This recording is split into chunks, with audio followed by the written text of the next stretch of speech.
Now, are you wasting a lot of time planning your CAT preparation? Right? A lot of times students make plans and then they're not able to stick with it, and then you change it and change it and change it, and it goes on in an endless manner.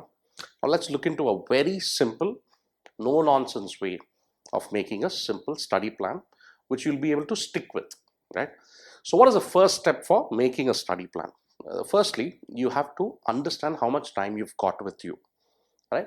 So let's take a simple example of somebody who's a working professional with a 5-day work week, can also be a college student who has college 5 days a week, or probably the sixth day might be mild work, right? Mild college work. So how much time would you be able to dedicate, right? You need to work, or rather break it into three categories. Days when you can put in a lot of work, days when it's going to be medium, and days when it's going to be simply none. So days when you can put in a lot of work typically would be Saturdays or Sundays. There you got to be putting in about 8 to 10 hours per day, right? Seems like a lot. I agree. I'm not saying no. But think about it. Calculate it, 24 hours in a day. Sleep for about 8 hours. Then you have another 3, 4 hours for food and other stuff. And 12 hours is done. You still have another 12 hours. Given about 8 hours, 4 hours you just relax. Even the 8 to 10 hours which I'm saying where you have to prepare, it's not like you got to do it in a non-stop manner, right? You can take breaks. Uh, Given about about 1 hour of studies, and then take a 10-15 minute break, and then get back to it, work out problems, take up a DILR case, solve an RC. It's all going to be interesting and fun as well, right? It's not going to be hectic. Now, second, right? So when it comes to these medium days could be the weekdays. All 5 days of a week, right? If I tell you to prepare, it's going to be very difficult. You need breaks as well, right? You can't be a robo. So 3 of these 5 days, let that be like about 3 to 4 hours a day, you're able to prepare. I'm sure you'll be able to pull out about 1 to 2 hours in the morning and a couple of hours in the evening as well, or it can be 4 hours all the way in the night. A lot of students would prefer the night part of it because it's quiet, peaceful, and nobody to disturb you. Now on to the last 2 days, right? So that can be, let's say, Tuesday and Friday, right? Let Monday, Wednesday, and Thursday be the days where you're going to put in about 3 to 4 hours a day.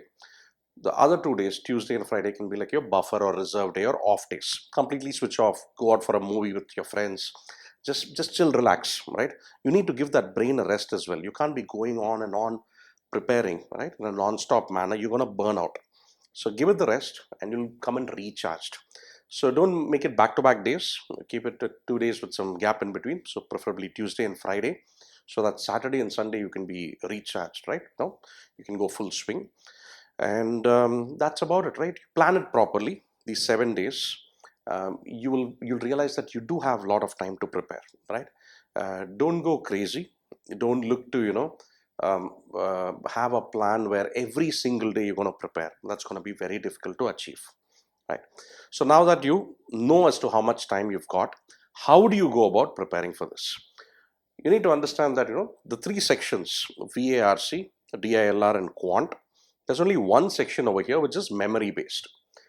Even in VARC, which is like English, it's not like school English. You don't have prose poetry and all of that. You don't need to uh, remember Shakespearean plays and all. Quant is the only part where you have concepts of formulae you need to know.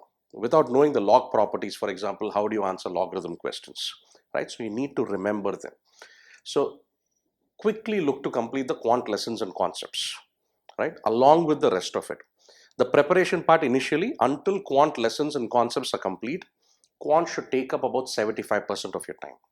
The remaining 25% is what goes into verbal and DILR.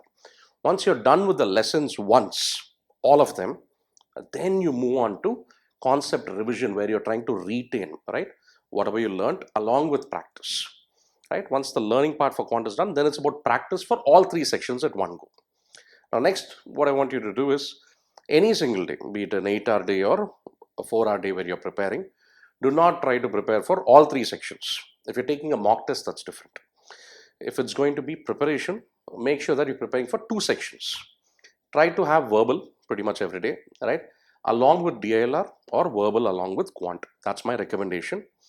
So that is going to put you in a zone where you're able to balance between two of the sections on a given day. If you're going to prepare only for one, you might feel that the other two are like you're not really spending enough time on. But if it's 2 sections, it's just about good. 3 is going to be a bit of an overload. Now, lastly, set weekly targets, right? Do not go about setting daily targets. You can have a rough daily target, but make sure that there is enough space or room over there so that you can overachieve.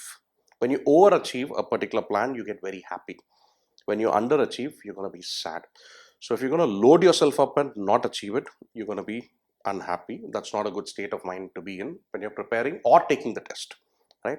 So have sensible plans, adjust them where required, right? Feel free to adjust them. Initial few days, it's going to be a little difficult for you to understand the exact pace. Once you hit that zone, you're going to be quite happy with the whole preparation, right? So that's basically it. Now on to the test taking, other stuff we've covered it in several videos. We'll be doing that in a follow-on video. And if any of you have any questions, right, anything else you want me to address, do drop in the comment section. I will be looking into that and I'll take it up and cover it in the next video. All the best for your CAT exam. I'll see you then.